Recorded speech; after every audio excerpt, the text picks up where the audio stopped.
لله نحمده ونستعينه ونستغفره ونؤمن به ونتوكل عليه ونعوذ بالله من شرور أنفسنا ومن سيئات أعمالنا من يهده الله فلا مضل له ومن يضلله فلا هادي له ونشهد أن لا إله إلا الله وحده لا شريك له ونشهد أن محمدًا عبده ورسوله أما بعد أعوذ بالله من الشيطان الرجيم بسم الله الرحمن الرحيم إن عدة الشهور عند الله 12 شهرا في كتاب الله يوم خلق السماوات والأرض وقال النبي صلى الله عليه وسلم اللهم بارك لنا في رجب وشعبان وبلغنا رمضان وقال النبي صلی اللہ علیہ وسلم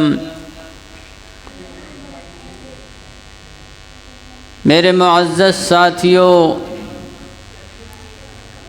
میرے محترم بزرگوں، دوستوں،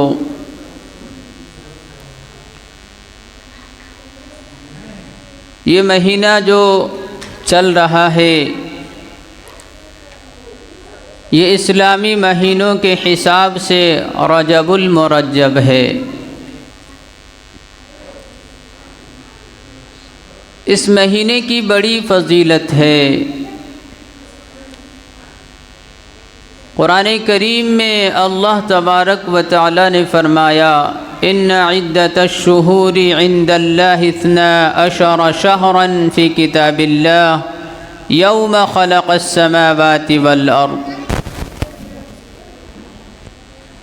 اللہ تبارک و تعالی فرماتے ہیں کہ زمین و آسمان کے پیدا کرنے کے وقت سے ہی 12 مہینے ہیں۔ چاند کے حساب سے بھی 12 مہینے ہیں اور سورج کے حساب سے بھی 12 مہینے ہیں۔ سورج کے حساب سے جنوری، فروری، مارچ جو بھی ہم لوگوں نے ایک تاریخ منائی یہ سورج کے حساب سے ہے، اور قمری مہینہ چاند کے حساب سے جو مہینہ ہے وہ مہینہ محرم الحرام، صفر، ربیع الاول، یہ مہینہ چاند کے حساب سے ہے۔ دونوں مہینے سال میں 12 مہینے ہوتے ہیں، دونوں اعتبار سے، انگریزی اعتبار سے بھی، عربی اعتبار سے بھی۔ نہ مہینے 13 ہو سکتا ہے، نہ 11 ہو سکتا ہے، کیونکہ قرآن کریم میں اللہ تبارک و تعالی نے فرما دیا کہ مہینے 12 ہیں۔ مہینے 12 ہے، اس سے کم نہیں ہو سکتا ہے اور اس سے بڑھ بھی نہیں سکتا ہے۔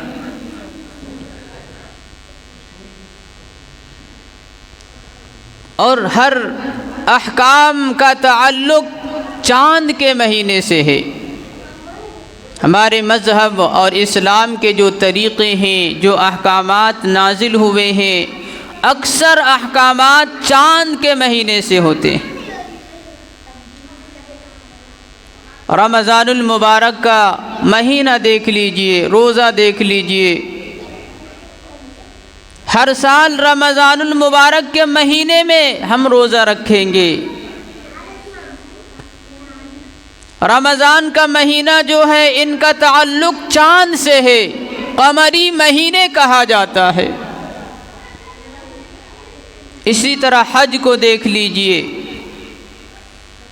حج جو لوگ کرنے کے لیے جاتے ہیں یہ بھی قمری اعتبار سے ذی الحجہ ہی میں ہم حج کر سکتے ہیں۔ اسی طرح عید اور بقرعید کو دیکھ لیجئے، یہ بھی قمری مہینے سے تعلق رکھتا ہے، یہ شمسی مہینے سے تعلق نہیں رکھتا ہے، بلکہ چاند کے حساب سے ہم عید اور بقرعید مناتے ہیں۔ اگرچہ نمازوں کا تعلق سورج سے ہے، طلوع آفتاب ہم لوگ دیکھتے ہیں، غروب آفتاب ہم لوگ دیکھتے ہیں، لیکن اکثر احکامات جو اللہ تبارک و تعالی نے نازل کیے ہیں وہ چاند کے مہینے کے اعتبار سے نازل کیا ہے، سورج کے اعتبار سے نہیں بلکہ چاند کے مہینے کے اعتبار سے ہم روزہ رکھتے ہیں، ہم زکوٰۃ دیتے ہیں، حج کرتے ہیں، عید الفطر کے نماز پڑھتے ہیں، عید الاضحیٰ کے نماز پڑھتے ہیں۔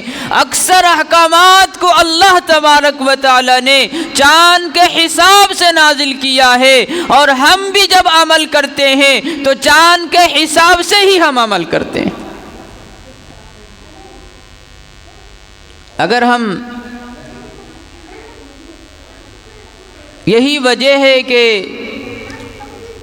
رمضان المبارک چاند کے حساب سے ہم مانتے ہیں، اور شمسی مہینے اور قمری مہینے میں کوئی فرق نہیں ہوتا، صرف یہ فرق ہوتا ہے کہ جو شمسی مہینہ ہوتا ہے جنوری فروری 11 دن بڑھ جاتے ہیں سال میں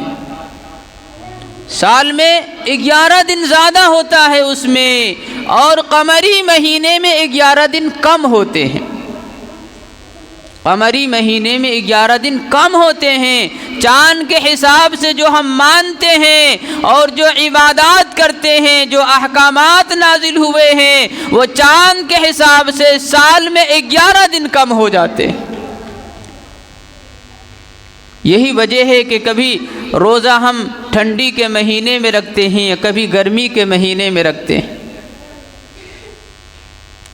یہی وجہ ہے کہ کبھی ہم زکوٰۃ گرمی کے مہینے میں ادا کرتے ہیں، اور کبھی ایسا آ جاتا ہے کہ ٹھنڈی کے موسم میں ہم زکوٰۃ ادا کرتے ہیں۔ ابھی چند ہی سال کے بعد آپ دیکھیں گے کہ ٹھنڈی کا مہینہ ہوگا اور ہم لوگ روزہ رکھ رہے ہوں گے رمضان المبارک کا،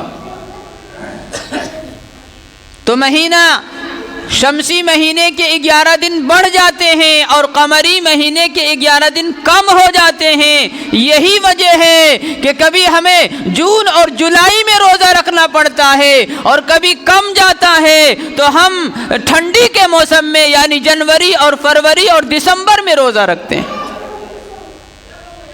تو اللہ تبارک و تعالی نے ایسا حساب کیا ہے اپنے بندوں کے لیے، اپنے بندوں کے لیے ایسا طریقہ اور ایسا نظام بنا دیا ہے کہ میرا بندہ گرمی کا بھی مزہ لے اور سردی کا بھی مزہ لے، سردی میں بھی روزہ رکھے اور گرمی میں بھی روزہ رکھے۔ تو یہ اللہ تبارک و تعالیٰ کا نظام ہے، اللہ تبارک و تعالیٰ نے نظام بنا دیا ہے، ہمیں ان کے نظام کے مطابق، ان کے احکام کے مطابق، ان کے فرمان کے مطابق ہمیں عمل کرنا ہے اور اپنی زندگی کو سنوارنا ہے۔ میں نے ایک حدیث پڑھی، اللہم بارک لنا فی رجب و شعبان وبلغنا رمضان۔ اللہ کے رسول صلی اللہ علیہ وسلم جب رجب کا مہینہ شروع ہوتے تھے تو یہ دعائیں کیا کرتے تھے، اللہ سے دعائیں مانگا کرتے تھے، اللہم بارک لنا، کہ اے اللہ ہمیں رجب اور شعبان میں برکت عطا فرما اور ہماری زندگی کو اتنی لمبی کر دے کہ ہمیں رمضان تک پہنچا دے۔ دعائیں کیا کرتے تھے اللہ کے رسول صلی اللہ علیہ وسلم۔ ہمیں بھی اس دعا کا اہتمام کرنا چاہیے، ہمیں بھی دعائیں مانگنی چاہیے۔ آج 12 رجب ہو چکا ہے، رجب المرجب، 12 رجب المرجب ہے آج 1447 ہجری، لیکن ابھی تک ہم نے یہ دعا نہیں کی ہے۔ اللہ کے رسول صلی اللہ علیہ وسلم فرماتے ہیں کہ رجب اور شعبان کی برکت عطا فرما اور ہمیں رمضان تک پہنچا دے۔ یہ دعائیں کیا کرتے تھے۔ اللہ کے رسول صلی اللہ علیہ وسلم نے اپنی زندگی کے لمبی ہونے کی دعائیں کی۔ آج ہمارے یہاں کے ایک معمول بن چکا ہے، اگر کوئی پریشانی آ جاتی ہے تو موت کی دعائیں کرتے ہیں، مرنے کی دعائیں کرتے ہیں۔ ہم نے تو اچھائی میں خوب مزہ لے لیا اور خوب عیاشی کر لیا، بے حیائی کر لیا اور خوب مزے سے زندگی گزار لیا، اور تھوڑی سی پریشانی آ جاتی ہے، بیماری آ جاتی ہے تو ہم مرنے کی دعائیں کرنے لگ جاتے ہیں کہ اے اللہ ہمیں اٹھا لے، اس سے بہتر تو یہ ہے کہ ہم مر جائیں، جینے سے اچھا ہے کہ ہم مر جائیں، یہ دعائیں کرنے لگ جاتے ہیں۔ اللہ کے رسول صلی اللہ علیہ وسلم نے اپنی زندگی کے دراز ہونے کی دعا مانگی ہے، لمبی عمر کی دعا مانگی ہے، اور جتنی لمبی عمر ہوگی ہماری زندگی میں نیکیاں زیادہ آئے گی۔ اگر ہماری نیت نیک ہے، اگر ہم نمازی ہے، اگر ہم تالی ہے، اگر ہم سجدہ کرنے والے ہیں، ہماری زندگی لمبی ہوگی تو ہمارے نام اعمال میں نیکیوں کا ذخیرہ ہو جائے گا۔ حدیث پاک میں آتا ہے، اللہ کے رسول صلی اللہ علیہ وسلم کا فرمان ہے، ترمذی شریف کا روایت، ایک صحابی کا انتقال ہو جاتا ہے، میدان جہاد میں جہاد کرتے کرتے، اللہ کے دین کو بلند کرتے کرتے، کلمے کو بلند کرتے کرتے اللہ کے راستے میں شہید ہو جاتا ہے۔ حدیث پاک میں لکھا ہے کہ 1 سال کے بعد آئندہ سال ایک صحابی کا اور انتقال ہو جاتا ہے، ایک صحابی کا اور انتقال ہو جاتا ہے۔ کسی ساتھی کے خواب میں آتا ہے کہ جو اللہ کے راستے میں شہید ہوا وہ ابھی تک جنت میں نہیں پہنچا ہے، لیکن جو 1 سال بعد شہید ہوا وہ جنت میں داخل ہو جاتا ہے۔ اللہ کے رسول سے وہ خواب بیان کرتے ہیں، تعبیر پوچھتے ہیں کہ اللہ کے رسول کیا ماجرا ہے کہ وہ صحابی اللہ کے راستے میں شہید ہو گیا تھا، اپنی گردن کٹوا دیا تھا اللہ کے راستے میں، اعلاء کلمت اللہ کے لیے انہوں نے اپنی جان کو اللہ کے لیے قربان کر دیا تھا۔ اے اللہ کیا ماجرا ہے؟ میں نے خواب میں دیکھا ہے کہ وہ تو ابھی جنت میں داخل نہیں ہوا ہے، اور جو 1 سال کے بعد انتقال ہوا وہ جنت میں چلا گیا، کیا وجہ ہے؟ اللہ کے رسول فرماتے ہیں، نہیں دیکھتے ہیں کہ ان کی زندگی میں رمضان کا مہینہ ایک اور بڑھ گیا ہے؟ 1 سال میں انہوں نے کتنے سجدے کیے ہوں گے، 1 سال میں انہوں نے کتنی نمازیں ادا کر لی ہوگی، 1 سال میں انہوں نے کتنے اللہ کے سامنے روئے ہوں گے، گڑ گڑائے ہوں گے، اللہ کو راضی کر لیے ہوں گے۔ یہی وجہ ہے 1 سال انہوں نے اس سے زیادہ عبادت کیا ہے، تہجد پڑھا ہے، نمازیں پڑھی ہے، اللہ سے دعائیں کی ہے، اللہ کو راضی کر لیا ہے۔ رمضان کا مہینہ آ جاتا ہے، رمضان کے مہینے میں بھی انہوں نے اللہ کو راضی کرنے میں ترک نہیں کیا، اللہ کے سامنے گڑ گڑایا ہے، روزہ رکھا ہے، تہجد پڑھا ہے۔ نہیں دیکھتے کہ ان کی زندگی کے 1 سال کی عبادت بڑھ جاتا۔ یہی وجہ ہے کہ 1 سال پہلے وہ اس سے پہلے جنت میں چلا جاتا۔ تو میں یہ عرض کر رہا تھا کہ ہمیں موت کی دعائیں نہیں کرنی چاہیے، موت کی دعائیں نہیں کرنی چاہیے، چاہے ہمارے پاس کتنی مصیبتیں آ جائے، پریشانیاں آ جائے، مصیبتوں کو جھیلنا پڑ جائے اور پریشانیوں کا سامنا کرنا پڑ جائے، موت کی دعائیں نہیں کرنی چاہیے، موت کی دعائیں نہیں کرنی چاہیے۔ لہذا رجب المرجب کا مہینہ چل رہا ہے، اللہ کے رسول صلی اللہ علیہ وسلم جیسے ہی رجب کا مہینہ شروع ہوتا تھا اللہ کے رسول رمضان کی تیاری میں لگ جاتے تھے، رمضان کی تیاری میں لگ جاتے تھے۔ آئندہ دنوں سے اس مہینے میں اپنی عبادت کو بڑھا دیا کرتے تھے، نوافل کو بڑھا دیا کرتے تھے، روزے کو بڑھا دیا کرتے تھے، اور دعاؤں کو بڑھا دیا کرتے تھے، خوب رویا کرتے تھے اللہ کے سامنے۔ اور شعبان کے مہینے میں تو پورے مہینے روزہ رکھا کرتے تھے، پورے مہینے روزہ رکھا کرتے تھے۔ صحابہ کرام پوچھتے تھے کہ اے اللہ کے رسول، آپ تو بخشے بخشا آئے ہیں، آپ کو اتنی عبادت کرنے کی کیا ضرورت ہے، اتنے رونے کی کیا ضرورت ہے؟ اللہ نے تو آپ کو معصوم بنایا ہے، محفوظ بنایا ہے، آپ گناہ کر ہی نہیں سکتے ہیں۔ اگر آپ گناہ ہو جائے آپ سے، اللہ معاف فرما دیتا ہے۔ اے اللہ کے رسول، آپ راتوں رات کیوں جاگتے ہیں؟ راتوں میں نوافل کیوں پڑھتے ہیں؟ تہجد کیوں پڑھتے ہیں؟ اے اللہ کے رسول، آپ تو بخشائے بخشائے ہیں۔ اللہ کے رسول فرمایا کرتے تھے، کیا میں اللہ کا شکر گزار بندہ نہ بنوں؟ یہ سوچ تھی کہ بخشے بخشائے ہیں پھر بھی اللہ کی عبادت کر رہے ہیں، اور ہمارا تو کوئی ٹھکانہ نہیں ہے، ہمیں نہ معلوم ہمارا کیا ہونے والا ہے،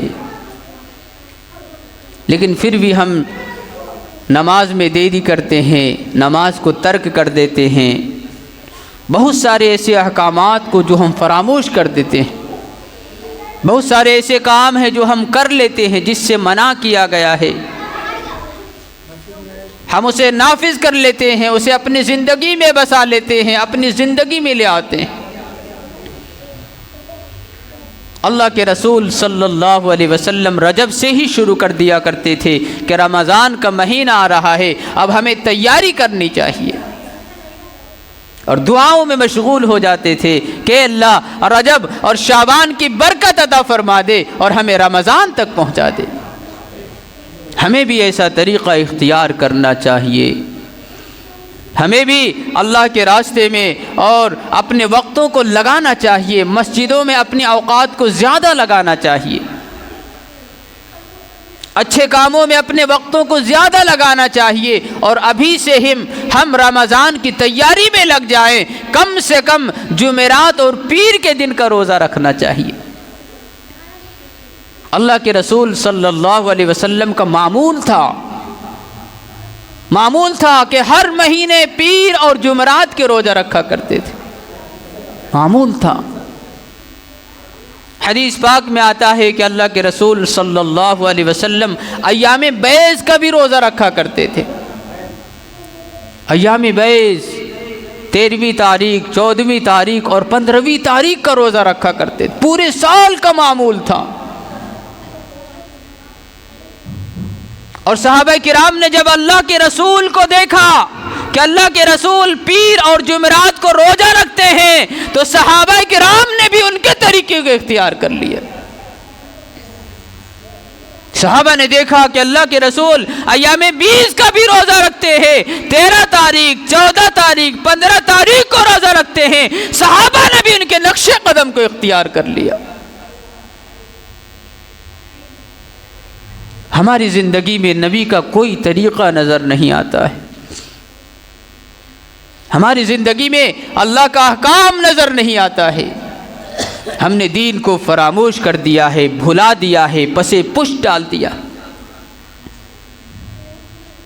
اس مہینے میں بہت سارے ایسے کام ہیں جو ہم کر لیتے ہیں، جیسے کہ ابھی 27 رجب المرجب جو آ رہا ہے، اس دن کے بارے میں یہ مشہور ہو چکا ہے کہ اس دن روزہ رکھنے سے 1000 روزہ رکھنے کا ثواب ملتا ہے۔ ایسا کچھ نہیں ہے، 1000 روزہ ایک روزہ رکھنا اور 1000 روزہ رکھنے کے برابر ثواب ملتا ہے، ایسا کچھ نہیں ہے میرے دوستو اور بزرگو، بلکہ اس دن میں بھی اختلاف ہے، اس دن میں بھی اختلاف ہے، کسی نے کچھ تاریخ کو بتایا ہے، کسی نے کچھ تاریخ کو بتایا ہے، کسی نے 27 رجب کو بتایا ہے کہ اللہ کے رسول کو 27 رجب کو معراج ہوئی ہے، لیکن یہ متعین نہیں ہے، یہ طے نہیں ہے۔ جب یہ طے نہیں ہے تو اس دن روزہ رکھنے سے 1000 روزے کے برابر ثواب بھی نہیں مل سکتا۔ 1000واں روزہ کہا جاتا ہے جسے، 1000واں روزہ، ایک روزے رکھو اور 1000 روزے کا ثواب پاؤ۔ یہ ہماری عورتوں میں زیادہ مشہور ہے، ہماری عورتوں میں زیادہ مشہور ہے یہ باتیں، اور بڑے بڑے شہروں میں آپ دیکھیں گے تو وہاں تو میلہ لگتا ہے، ٹھیلا لگتا ہے، خوب بھیڑ ہوتی ہے، لوگ دوڑا دوڑی کرتے ہیں کہ 27 رجب ہے، اللہ کے رسول کو معراج نصیب ہوئی تھی اس لیے ہم جاگ رہے ہیں۔ نہیں دوستو اور بزرگوں، ان سارے خرافات سے، ان ساری بدعات سے ہمیں بچنا چاہیے۔ اللہ کے رسول صلی اللہ علیہ وسلم جب عرش پر گئے تھے، جب معراج نصیب ہوئی تھی، اس کے بعد سے اللہ کے رسول صلی اللہ علیہ وسلم 18 سال دنیا میں رہے، 18 سال دنیا میں رہے۔ اللہ کے رسول چاہتے تو کبھی بتاتے کہ 27 رجب کو جو ہمیں معراج نصیب ہوئی ہے اس دن روزے رکھو، لیکن اللہ کے رسول کسی حدیث میں بھی نہیں بیان فرمایا ہے کہ 27 روزے میں 27 تاریخ میں روزے رکھنا چاہیے، کہیں نہیں بتایا ہے، کہیں نہیں فرمایا ہے۔ 18 سال میں 18 مرتبہ 27 رجب آیا ہوگا، لیکن اللہ کے رسول نے کہیں نہیں فرمایا۔ اسی طرح جب اللہ کے رسول صلی اللہ علیہ وسلم دنیا سے پردہ فرما گئے، جب خلافت راشدہ کا دور آتا ہے، خلافت راشدہ یعنی حضرت ابو بکر، حضرت عمر، حضرت عثمان غنی، حضرت علی رضی اللہ تعالیٰ عنہ کا دور آتا ہے، ان کے بارے میں آتا ہے کہ انہوں نے بھی کبھی تذکرہ نہیں کیا کہ جب 27 رجب آ جائے اس دن روزہ رکھا کرو، ایک روزہ رکھو گے 1000 روزے کا ثواب ملے گا، کہیں پر نہیں فرمایا ہے۔ حضرت عمر بن خطاب رضی اللہ تعالیٰ عنہ کے کان میں آواز آئی، یہ بات مشہور ہونے لگ گئی۔ حضرت عمر بن خطاب رضی اللہ تعالی عنہ 27 رجب کو باہر نکلتے ہیں اور سب کے گھر میں جا جا کر کہتے ہیں کہ اے لوگو، اگر تم نے آج کے دن روزہ رکھا ہے تو میرے سامنے روزہ توڑ دو۔ اگر اللہ کے رسول کا فرمان ہوتا تو حضرت عمر بن خطاب کے اندر اتنی طاقت نہیں تھی کہ کسی کے گھر میں جا کر روزہ توڑوا دیتے۔ تو ان ساری چیزوں سے ہمیں بچنا چاہیے۔ یہ ثواب ہمیں نہیں بلکہ ہمیں بدعات میں ملوث کر رہا ہے، خرافات میں ملوث کر رہا ہے۔ جو دین کی چیزیں ہیں ہمیں سمجھ میں نہیں آتی ہے، ہمیں بتایا جاتا ہے، ہم ویسا نہیں کرتے ہیں، بلکہ جو بدعات عام ہو گیا ہے، خرافات عام ہو گیا ہے، عورتوں میں مشہور ہو گئی ہے جو باتیں، ہم ان پر عمل کرتے ہیں۔ جو ہمیں بتایا جاتا ہے، ہمارے عالم جو بتاتے ہیں، ہمارے امام جو بتاتا ہے حدیث کے مطابق، قرآن کے مطابق، ہم اس پر عمل نہیں کرتے ہیں بلکہ ہم عورتوں کی باتوں پر عمل کر لیتے ہیں۔ اس لیے میرے معزز ساتھیوں، نوجوانوں، یہ رجب کا مہینہ چل رہا ہے، ہمیں اس مہینے میں رمضان کی تیاری کر لینی چاہیے اور دعائیں کرنی چاہیے۔ اللہم بارک لنا فی رجب و شعبان وبلغنا رمضان، کہ اے اللہ ہمیں رجب اور شعبان کی برکت عطا فرما اور ہمیں رمضان تک پہنچا دے، رمضان تک پہنچا دے۔ اس لیے میرے معزز ساتھیوں، میرے دوستوں اور بزرگوں، اس مہینے کا کم سے کم خیال رکھے اور اس مہینے سے رمضان کی تیاری شروع کر دے، اس مہینے کی تیاری شروع کر دے۔ لیکن ہمارے اندر اتنی برائی آ گئی ہے، ہمارا سینہ، ہمارا دل گناہوں سے کالا ہو چکا ہے۔ میں ذمہ داری کے ساتھ کہتا ہوں کہ اگر رمضان میں بھی 1 جنوری آ جائے گا تو ہمارے نوجوان منانے سے نہیں رکیں گے کہ سال میں تو ایک ہی دن آتا، ہم تو منائیں گے ہی۔ نہیں دوستوں اور بزرگوں، جیسے یہ برکت کا مہینہ تھا، رجب کا مہینہ، لیکن پھر بھی ہم نے نہیں چھوڑا تو رمضان کا مہینے میں بھی 1 جنوری آ جائے گا، پھر بھی ہم نہیں چھوڑیں گے۔ انہوں نے ارادہ کر کے رکھا ہے اور عزم مصمم کر کے رکھا ہے کہ اگر ہم رمضان کے مہینے میں بھی اگر 1 جنوری آئے گا اور ہم اگر زندہ رہیں گے تو ہم رمضان کے مہینے میں بھی 1 جنوری منائیں گے۔ نہیں دوستوں اور بزرگوں، بلکہ دعائیں کرنی چاہیے کہ اللہ ہمیں رمضان تک پہنچا دے، ہماری عمر کو اتنی لمبی کر دے کہ ہم رمضان تک پہنچ جائیں۔ تو دوستوں اور بزرگوں، ان ساری باتوں پہ ہمیں عمل کرنے کی اللہ تبارک و تعالی توفیق عطا فرمائے اور رمضان کی تیاری کرنے کی توفیق عطا فرمائے۔ آئیے دوستوں اور بزرگوں، اب